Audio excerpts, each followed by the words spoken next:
அனைவருக்கும் ஓய்வு நாள் நல்வாழ்த்துக்கள். இன்று ஊழிய அறிக்கை உஸ்பெகிஸ்தானில் இருந்து வந்துள்ளது.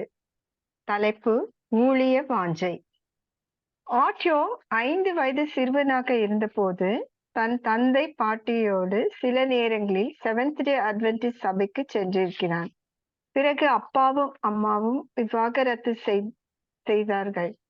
அதன் பிறகு ஆட்யோம் தன் தாயுடன் வசித்து வந்தான். அவன் தாய் அவனை செவன்த் டே அட்வென்டிஸ்ட் சபைக்கு செல்ல அனுமதிக்கவில்லை. எதற்கென்றால் உஸ்பெகிஸ்தான்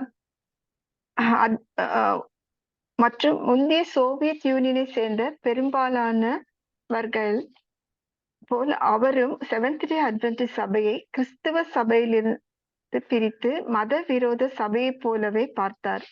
அதன் பிறகு 17 வயது வரை அட்வென்டிஸ்ட் சபைக்கு சென்றதே இல்லை. அவன் வளர்ந்து விட்டதால் ஞானஸ்தானம் எடுக்க வேண்டும் என்று அவன் தந்தை சொன்னதால் செவன்த் டே அட்வென்டிஸ்ட் சபைக்கு சென்று வேதாகமம் வகுப்புகளில் கலந்து கொண்டான். 2 வருடம் கழித்து இயேசுவை ஏற்றுக்கொண்டு திருமுழுக்கு பெற்றான். தன் முழு இருதயத்தோடு தேவனில் அன்பு கூர்ந்தான். திருச்சபையில் ஒலி அமைப்புகளை கவனித்துக் கொண்டு அதற்காக உதவினான். அந்த சமயத்தில் ஆட்யோமின் தாயார் மறுமணம் செய்கிறார். அதனால் தன் அம்மாவோடும் தன் வளர்ப்பு தந்தையோடும் வளர்ந்தான். ஒரு ஞாயிறன்று பாட்டுக்கூட்ட பயிற்சிக்காக ஒலி அமைப்பை கவனிக்க புறப்பட்ட போது அவர் தந்தை தடுத்தார். ஆனால் ஆட்டோம் தான் செல்ல வேண்டும் என்று சொல்லி அதில் உறுதியாய் நின்றான். அவன் வளர்ப்பு தந்தை, நீ ஆலயத்துக்கு சென்றால் உன் சாமான்களை எல்லாம் எடுத்துக்கொண்டு நிரந்தரமாக சென்று விட வேண்டும் என்று கூறினார். ஆட்யோ தன் சாமான்களை எல்லாம் எடுத்துக்கொண்டு தன் தந்தை பாட்டி வீட்டுக்கு அழுது கொண்டே சென்றான். அவர்கள் அவனை அன்போடு வரவேற்றார்கள். அப்பாவுடனும் பாட்டியுடன் இருந்ததால் ஜெபிப்பதிலும் வேதம் வாசிப்பதிலும் அதிக நேரம் செலவிட்டான். அதனால் தேவனோடு நெருக்கமாக இருந்தான். மார்க் 10:29-30 உள்ள இயேசுவின் வாக்குறுதி வாசித்த போது அவன் உள்ளம் தொடப்பட்டது. அந்த வசனத்தை வாசிக்கிறேன். அதற்கு இயேசு பிரதியுத்தரமாக, என் நிமித்தமாகவும் சுவிசேஷ நிமித்தமாகவும் வீட்டையாவது சகோதரரையாவது சகோதரிகளையாவது தகப்பனையாவது தாயையாவது மனைவியையாவது பிள்ளைகளையாவது நிலங்களையாவது விட்டவன் எவனும் இப்பொழுது இம்மையில் துன்பங்களோடு கூட தூரத்தனையான வீடுகளையும் சகோதரரையும் சகோதரிகளையும் தாய்களையும் பிள்ளைகளையும் நிலங்களையும் மறுமையிலே நித்திய ஜீவனையும் அடைவான் என்று மெய்யாகவே உங்களுக்கு சொல்லுகிறேன். ஆட்யோம் அனைத்தையும் விட்டுவிட்டு வந்திருந்தான்.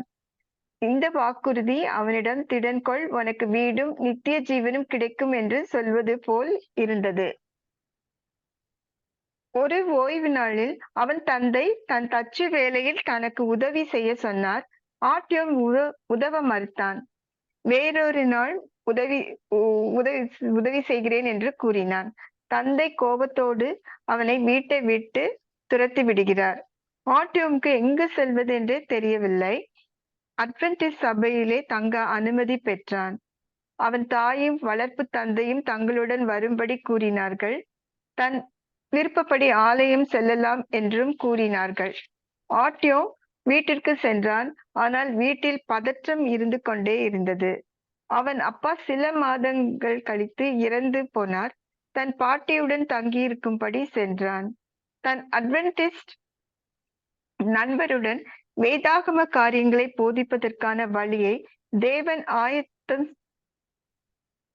ஆயத்தம் செய்ய வேண்டும் என ஜெபித்தான். 3 மாதங்கள் கடந்தன. சபைக்கு பலர் வந்த வண்ணம் இருந்தார்கள்.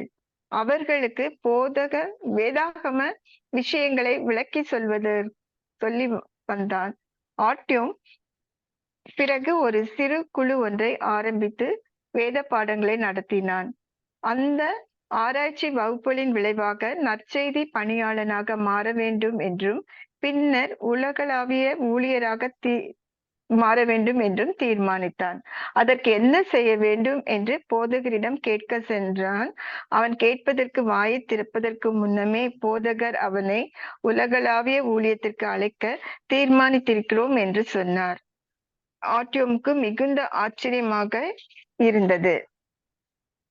இன்று ஆர்டியோமுக்கு 22 வயதாகிறது. தேவனுக்கு தன் வாழ்க்கையை அர்ப்பணித்திருக்கிறான்.